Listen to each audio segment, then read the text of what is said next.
Michael Nutter is 49 and a resident of Winfield, where he lives with his wife and daughter. He also has an older son. He served on city council from 1992 to last year when he resigned to run for mayor, the first to announce his intention to do so.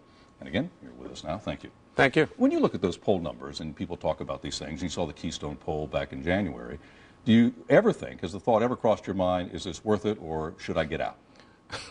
Never crossed my mind until you asked. I was the first to announce. I'm very enthusiastic about my candidacy. We're making progress all throughout Philadelphia and receiving overwhelming support. So I'm very excited, very enthusiastic, and looking for a lively and engaged race. I know it's a loaded question and a loaded issue about that, but you're the only candidate who isn't independently wealthy or isn't paid by the taxpayers basically to run for office. I mean, the others have congressional jobs or state representative jobs or whatever. So when you look at that, you look at your own responsibilities, you look at the $1.5 million or $2 million or whatever you've raised to this point, and you say, what's the best thing to do? You got 3 months left. How do you approach it? Well, one, you raise more money. But I think the voters understand that I've made the most commitment. I'm the most invested in this race. I took the biggest risk.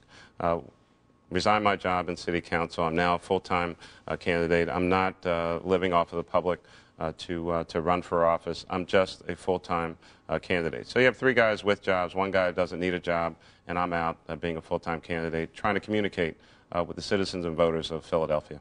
When Tom Knox suggested earlier this past week that you and he ought to be the only ones in the race, how did you interpret that? You know, it's a nice thought by Tom. He can say whatever he wants, and he has been saying whatever he wants all over the airways. But if he would like a one-on-one race with me, I'd look forward to it. Well, you talk about all over the airwaves. Bob Brady this week showed movement in the polls, largely, I think, because of the ward leader endorsement that happened Friday a week ago. And then when you also look at the ads that he's been running, it makes sense that name recognition would go up, and that's conventional wisdom anyway. When you look at your plan, Evans is announcing his plan for tomorrow, trying to get attention for his commercials that he says he's going to be running. When are you going to start?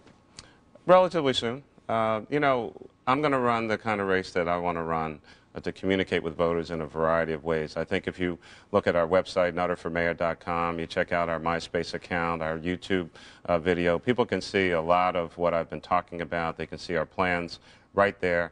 But most importantly, I'm out communicating with voters on a day-to-day basis, and whether it's going to a variety of churches on Sunday or barbershop tours or out in the community, that's where real voters are, not the stuff that you're going to see on TV, not these various surveys and other activities. The only poll that ultimately matters is what the citizens of Philadelphia say on May 15th, 2007. What's your gauge of younger voters today? You mentioned MySpace. You go on your MySpace site, I think it says you have 98 friends. You go on Dwight Evans' MySpace site, it says he has 36 friends. You go on Tom Knox's MySpace site, it says he has 1,940 friends. I mean, how do you judge whether or not you're actually getting any traction on it?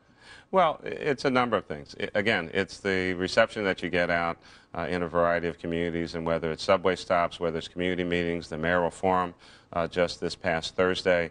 I have a way of communicating across all the breadth and width of Philadelphia, all races, all geographic areas, and you know, those are just some of the different ways that we're utilizing to communicate with people, not just the traditional ways. If these past couple of polls are correct and we see that there are very few people who haven't made up their minds, it seems. So that it might be less than 10%. You're going to have to take away from other people. Sure. So do you see some sort of negative campaigning that's really going to kick into gear? I would certainly hope not. And I saw the numbers that you put up. Those numbers are very different than any other polling that's been out there. And I would probably say to you that a lot of people have not made up their mind. There was a point in time where I was thinking about changing my name to Undecided because Undecided was doing so well in the election. This race has just started for the first time. Have you done your own polling?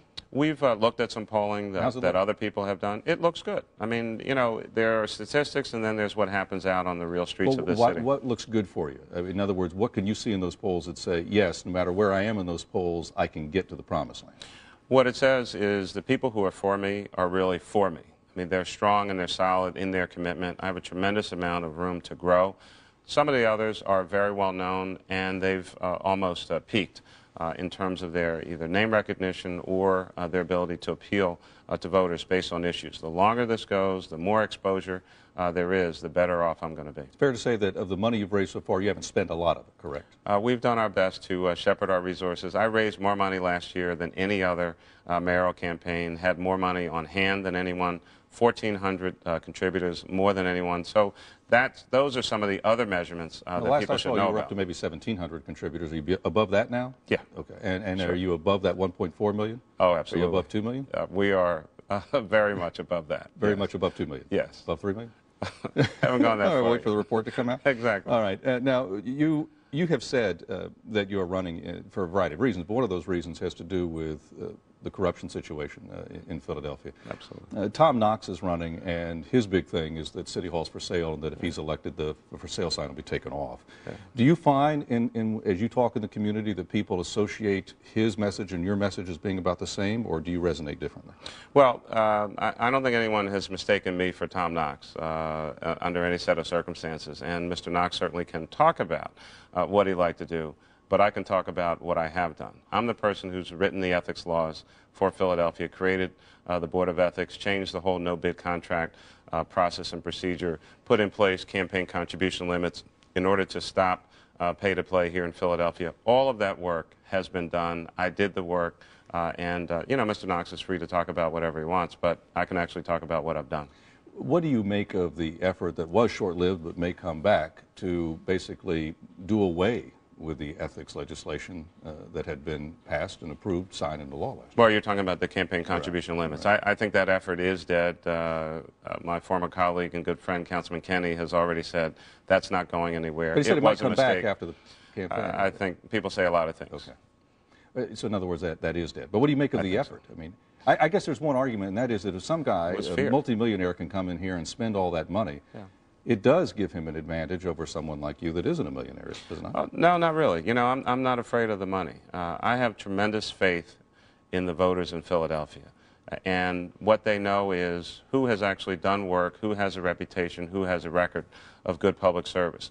Money can buy you a lot of TV ads. It cannot buy you a public record. I have a record that has value beyond anything that some candidate is going to put on television. If I say Mixmaster Mike, what's that mean to you? That means you must know me from the Impulse Discotheque. former disco DJ, right? DJ, a little bit of bouncing activity. 1970s, yeah. Yeah, well, exactly. Who was your favorite performer to play? Probably at the time was probably Grandmaster Flash and the Furious Five. All right. Yeah. Well, more with Michael Nutter and some serious subjects like fighting murder and more when Live at Issue comes right back. Stay tuned.